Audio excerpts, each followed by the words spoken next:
Everyone, बिना देर किए हुए हम इस वीडियो में बात करेंगे 5 ऐसी वजूहात की जिसकी वजह से आप कामयाब नहीं हो पा रहे।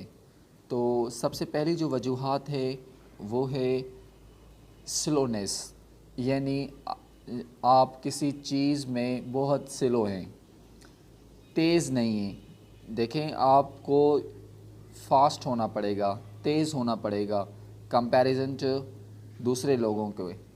आप कुछ देर काम करते हैं और फिर उसको वहीं पे छोड़ देते हैं, फिर आप 3-3 दिन 4-4 दिन काम नहीं करते। इस वजह से आप दूसरों से कॉम्पीट नहीं कर पा रहे हैं। तो ये एक वजूहात है जिसकी वजह से आप कामयाब नहीं हो पा रहे हैं। देखें, कुछ लोग ऐसे होते हैं जो अपनी लाइफ में तेज़ी लाते हैं, वो कुछ करने का जज्बा क्रिएट करते हैं अपने आप में, ठीक है ना। तो वो हमेशा कामयाब होते हैं, कुछ कर दिखाते हैं।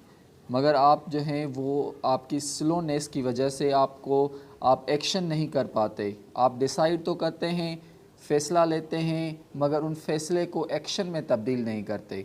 जब एक्शन नहीं होगा तो उसमें स्लोनेस आएगी और जो काम है वो डिले होता जाएगा, ठीक है। जो नेक्स्ट है वो है लेज़ीनेस की वजह से आप जो हैं कामयाब नहीं हो पा रहे हैं। लेज़ीनेस, आप सारा दिन सोते रहते हैं या फिर मोबाइल पे आपका अटेंशन जाता है, या फिर आप नेटफ्लिक्स सीरीज़ में, टिकटॉक या दूसरे चीज़ों में ख़ुद को बहुत ज़्यादा इन्वॉल्व कर लेते हैं। और जब आप काम पे आते हैं, ऑफ़िस में काम करने पे आते हैं या अपना कोई प्रोडक्टिव काम करते हैं तो आपकी बैटरी लो हो जाती है, आप जो हैं परफॉर्मेंस नहीं दे पाते।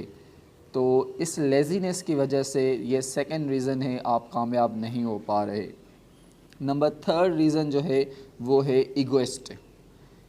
अगर आप थोड़ी सी भी अगर आपको कामयाबी मिलने लगती है तो आप ईगोइज़्म में आ जाते हैं। आप ख़ुद को प्राउड फील करने लगते हैं कि बस मैं अब सब कुछ मैं ही हूँ, ठीक है। ये जो मैं चीज़ है ना, ये आपको ले डूबती है।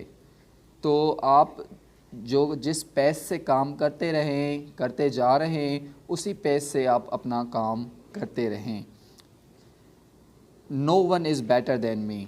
सिमिलरली ये चीज़ मुझसे ज़्यादा कोई बेहतर नहीं है। हाँ, आप बेहतर हैं, आपको ख़ुद को अंडर एस्टिमेट नहीं करना कि आप दूसरों से इन्फीरियर हैं, मगर ये भी ना कहें कि आप दूसरों से सुपीरियर हैं, ठीक है ना। इन दोनों के बीच में आपको बैलेंस क्रिएट करना होगा। ना आप इन्फीरियर हैं ना सुपीरियर हैं, आप इक्वल हैं लोगों के, ठीक है ना। तो ये ईगोइज़्म जो है वो ईगोइस्ट अप्रोच है, वो आपको छोड़नी पड़ेगी। नंबर 4th देखें, ये है ईगो आपको चेन में जकड़े हुए होता है ईगो।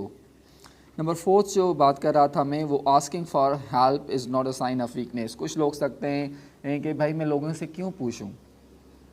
आप कहीं ये गलती तो नहीं कर रहे। अगर आपको कोई चीज़ नहीं आ रही तो आप जो हैं वो कह रहे हैं कि ये मेरी वीकनेस है, अगर मैं दूसरों से हेल्प लूँगा तो। नहीं, it's not a sign of weakness but it's sign of strength. ये आपकी स्ट्रेंथ है। अब आप कुछ सीखना चाह रहे हैं, अगर कोई चीज़ नहीं आ रही आप उसको वो वीकनेस फील ना करवाएं, आप उसको नेगेटिव वे से ना देखें। सीखने में कोई भी नेगेटिविटी नहीं लाएं खुद के माइंड में, ठीक है ना। करेज करें, आपको खुद को करेजियस बनाएं और आस्क फॉर द हेल्प, लोगों से हेल्प करें, लोगों से हेल्प मांगे। अगर कोई चीज़ नहीं आ रही तो नहीं आ रही, इस वजह से आप कामयाब नहीं हो पा रहे हैं। और नंबर जो 5th लास्ट चीज़ है वो है फ़ियर ऑफ सक्सेस। मतलब आपको सक्सेस का फ़ियर है कि आप जो हैं अगर मैं ये ना कर पाया तो जो है मेरा क्या होगा, ठीक है। ये फ़ियर, आप फेलियर और सक्सेस के बीच में लटके हुए हैं। आप कह रहे हैं कि अगर मैं नाकाम हो गया तो, अगर मैं नाकाम हो गया, अगर ये मैं ना कर पाया तो। ये जो 5 वजूहात हैं वो आपको खुद से निकालनी पड़ेंगी। जब तक ये 5 वजूहात आप खुद से नहीं निकालेंगे आप कामयाब नहीं हो सकते।